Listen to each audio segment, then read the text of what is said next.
Assalamualaikum warahmatullahi taala wabarakatuh. Perkenalkan, nama saya Khalidul Khair, guru Akidah Akhlak di MTS Paul Ulum Bata-Bata Palengahan Pamekasan, sekaligus mahasiswa PPG dalam jabatan Akidah Akhlak ber1 tahun 2025 di LPTK UIN Antasari Banjarmasin. Pada kesempatan kali ini saya akan membagikan video praktek mengajar uji kinerja dengan nomor ujian 2025-215076 pada materi kodok dan kodar di kelas 9. Semoga dengan video ini bermanfaat dan selamat menyaksikan. Assalamualaikum warahmatullahi taala wabarakatuh.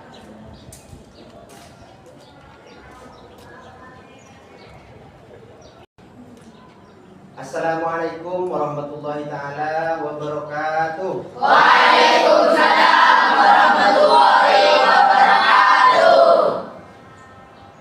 Alhamdulillahirabbil alamin. Wassalatu wassalamu ala sayyidil mursalin Muhammadin wa ala alihi wa sahbihi ajmain, amma ba'du. Gimana kabarnya anak-anak hari ini? Alhamdulillah. Luar biasa. Kalian semua pada hari ini bisa diberi nikmat sehat dan juga bisa diberi nikmat sempat sehingga bisa melaksanakan pembelajaran seperti biasa ya. Baik, terlebih dahulu sebelum pembelajaran kali ini dimulai, maka silahkan baca doa bersama-sama dengan dipimpin oleh ketua kelasnya. Silakan. Yuk kita berdoa bersama-sama biar nanti bisa dapat berkat dan bermanfaat. Berdoa dimulai. Bismillahirrahmanirrahim. Raditu billahi rabba wa bil islami dina wa bi Muhammadin nabiyya wa rasulah. Rabbi zidni ilma. Silakan duduk kembali. Untuk karena kita sebagai warga Indonesia untuk menunjukkan sikap nasionalisme diri kita masing-masing pada negara ini, maka marilah bersama-sama menyanyikan lagu Indonesia Raya. Dipersilakan untuk berdiri semuanya. Bantu padaku, di sanalah aku berdiri dari pandu ibuku. Sebelum saya mulai, terlebih dahulu saya absen ya. Karena barangkali ada yang tidak hadir nantinya, biar saya catat itu siapa saja yang tidak hadir.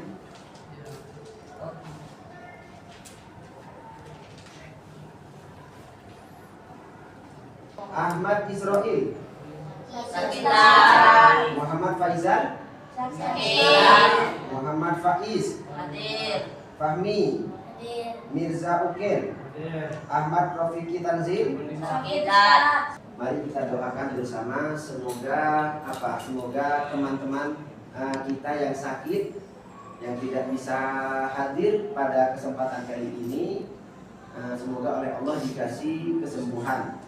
Amin ya rabbal alamin.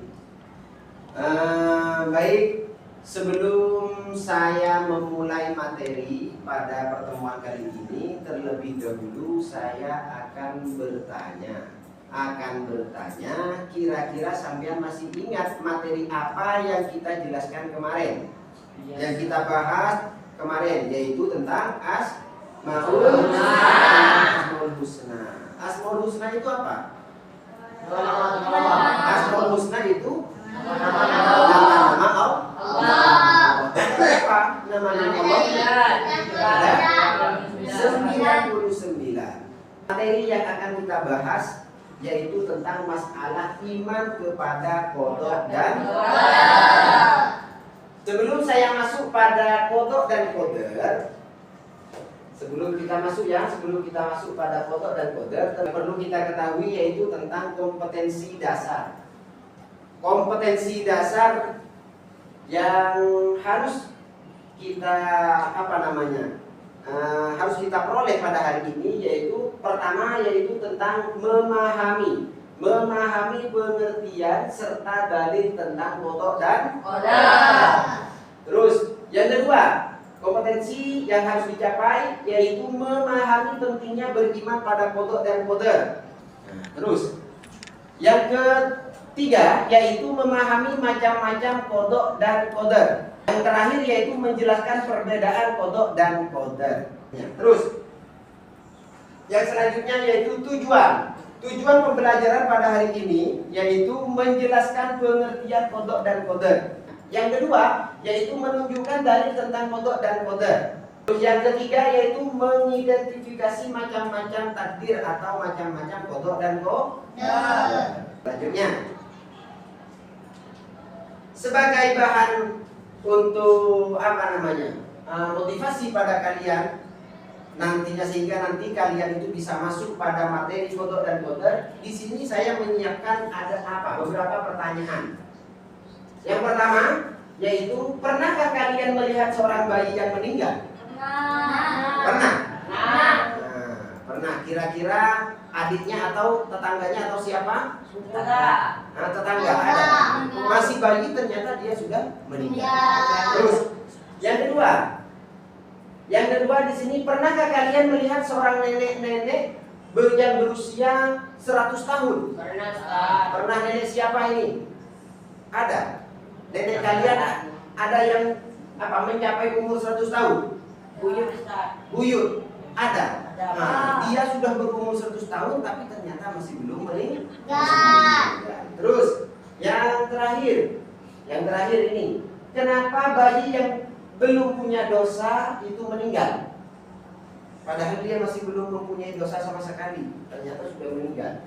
Nah, dan kenapa nenek-nenek bisa mencapai umur 100 tahun? Nah, ini jawabannya ada di materi nanti. Selanjutnya kita masuk pada materi. Materi apa? Yaitu tentang pengertian kodok dan koder. Pengertian kodok dan koder. Barusan kita mendengar bahwa yang pertama kita harus memahami tentang pengertian, ya kan? Pengertian atau yang dimaksud kodok dan yang dimaksud dengan koder. Nah, dalam pengertian kodok dan koder tersebut itu ada dua sudut pandang. Jika kita mau membahas tentang pengertiannya, di sini ternyata ada dua sudut pandang. Sudut pandang yang pertama yaitu dari segi bahasa. Terus sedangkan sudut pandang yang kedua yaitu dari segi istilah. Pengertian dari kodok dan koder dari segi bahasa. Kita mulai dari yang pertama yaitu dari segi bahasa. Arti lafadznya itu. Ketika kita menemukan lafadz kodok, menemukan lafadz koder, itu apa artinya? Yang pertama itu tentang kodok. Kodok terlebih dahulu. Apa saja arti dari kodok itu? Arti dari kodok ternyata mempunyai arti penciptaan. Yang ketiga ini mempunyai arti pemberitahuan. Terus selanjutnya yang keempat, arti dari kodok yaitu mempunyai arti kehendak. Terus yang kelima yaitu mempunyai arti ketetapan. Lain halnya dengan yang kedua yaitu dengan koder. Yang pertama yaitu mempunyai arti kepastian. Terus yang kedua mempunyai arti peraturan. Yang ketiga mempunyai arti ukuran. Diingat, koder di sini hanya ada 3 arti: kepastian, peraturan, dan juga ukuran. Terus kalau kodok di situ ada 6 arti: penciptaan, hukum, pemerintahan, kehendak, ketetapan, perintah. Jadi ada 6. Selanjutnya kita masuk pada apa? Pengertian dari qada dan qadar menurut istilah. Yang pertama yaitu tentang qada. Qada, apa yang dimaksud dengan qada menurut istilah? Qada itu kalau menurut istilah merupakan ketentuan atau ketetapan Allah. Ketentuan atau ketetapan Allah dari zaman azali tentang segala sesuatu yang berkenaan dengan makhluknya, sesuai dengan iradat atau kehendaknya, meliputi baik dan buruk, hidup dan mati dan seterusnya. Lain halnya jika kita ingin tahu tentang masalah qadar. Lain halnya kalau qadar ini harus sampean pahami ini. Kalau qadar ini apa? Kalau qadar ini perwujudan ketetapan atau qada terhadap segala sesuatu yang berkenaan dengan makhluknya yang telah ada sejak zaman azali sesuai dengan iradatnya. Selanjutnya yaitu tentang apa? Tentang iman kepada qada. Nah, terus bagaimana cara kita beriman kepada qada dan qadar? Iman kepada qada dan qadar tersebut itu maksudnya meyakini dengan sepenuh hati. Yakin betul dalam hati dengan sepenuh hati adanya ketentuan Allah. Selanjutnya yaitu dalil nakli. Nah, ini kalau kita sudah beriman kepada qada dan qadar, kira-kira ada tidak dalilnya? Dalilnya. Nah, ini dalil dari Al-Qur'an, dalil naklinya. Yang pertama itu dari surah Ar-Ra'd ayat 11. Yang berbunyi bagaimana bunyinya? Titik tekannya di sini. Wa idza aradallahu biqaumin su'an fala ma'udzalah wa ma lahum min dunihi wal. Ketika Allah itu berkehendak pada suatu kaum, menghendaki suatu kaum itu berbuat buruk misalkan. Artinya berkehendak menjadikan suatu kaum itu menjadi buruk, maka gimana? Fala maradzalah, maka tidak ada tempat untuk menolaknya, tidak bisa. Terus selanjutnya macam-macam takdir atau macam-macam qada dan qadarnya Allah. Seperti itu. Apa saja? Ini ada dua. Yang pertama yaitu takdir mu'allaq. Apa takdir mu'allaq itu? Erat kaitannya dengan ikhtiar manusia. Contoh kesehatan, kesuksesan, keuangan, pendidikan dan juga karir atau bisa dikatakan profesi. Terus yang kedua yaitu takdir mubrom namanya. Ada takdir yang nama apa? Ada yang namanya takdir mubrom. Yang kedua. Kalau barusan takdir mu'allaq, selanjutnya yaitu takdir mubrom. Apa yang dimaksud dengan takdir mubrom? Takdir mubrom tersebut itu terjadi pada diri manusia dan tidak dapat diusahakan. Contoh kematian, terus jodoh, rezeki, kelahiran, dan keturunan.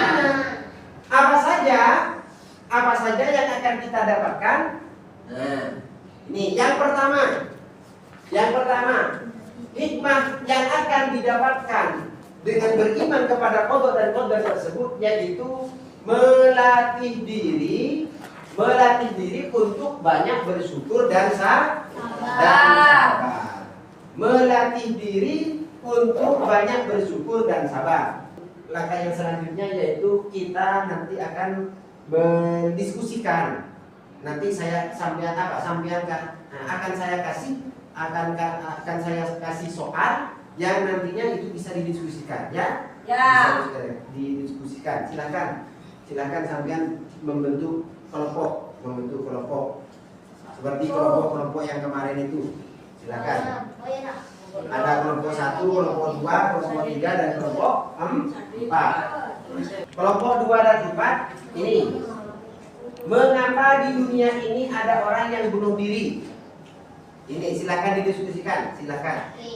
Nanti hasilnya maka sampean nanti bisa dipresentasikan ya nantinya ya. Pak, silakan. Didiskusikan bersama. Kelompok satu itu mengapa di dunia ini ada yang kaya dan ada yang miskin. Diskusikan untuk kelompok tiga. Kelompok tiga itu yang pertama, mengapa di dunia ini ada yang kaya dan ada yang miskin.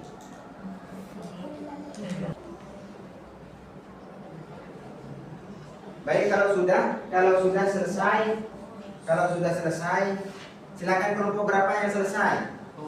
Kelompok satu selesai. Ayo, silakan. Kelompok dua. Berapa sudah selesai semua? Ayo, dipersilakan.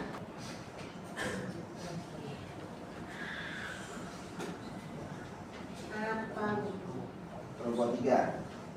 Bismillahirrahmanirrahim. Meskipun ada ketentuan atau takdir Allah yang sudah ditentukan, Islam juga mengajarkan bahwa manusia tetap memiliki peran dalam usaha dan ikhtiar.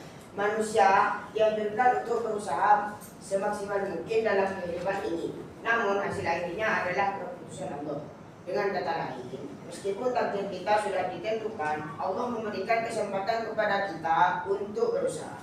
Itu sebabnya ada orang yang terlahir miskin, tetapi melalui usaha dan doa bisa berubah menjadi kaya. Sementara ada juga yang meskipun sudah berusaha keras tetap dalam keadaan miskin. Ini semua adalah bagian dari takdir Allah dan seringkali kita tidak tahu apa hikmah di baliknya. Ya, terima kasih. Tepuk tangan untuk kelompok tiga. Akan kembali lagi ke tempat semula. Ayo, dipersilakan. Kembali lagi ke tempat semula. Baik, selanjutnya.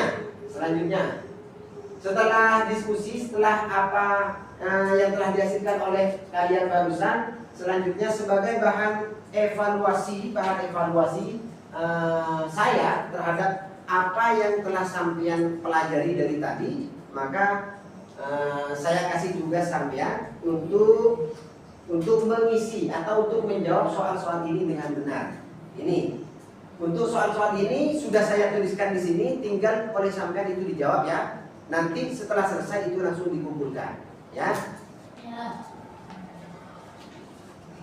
Baik, ini.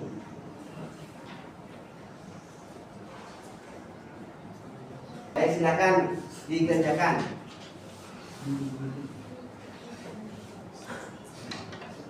Jika sudah selesai, silakan dikumpulkan. Ada yang sudah selesai? Belum. Satu dulu. Yang belum silakan diselesaikan terlebih dahulu yang belum. Silakan disetor di sini, setor ke depan.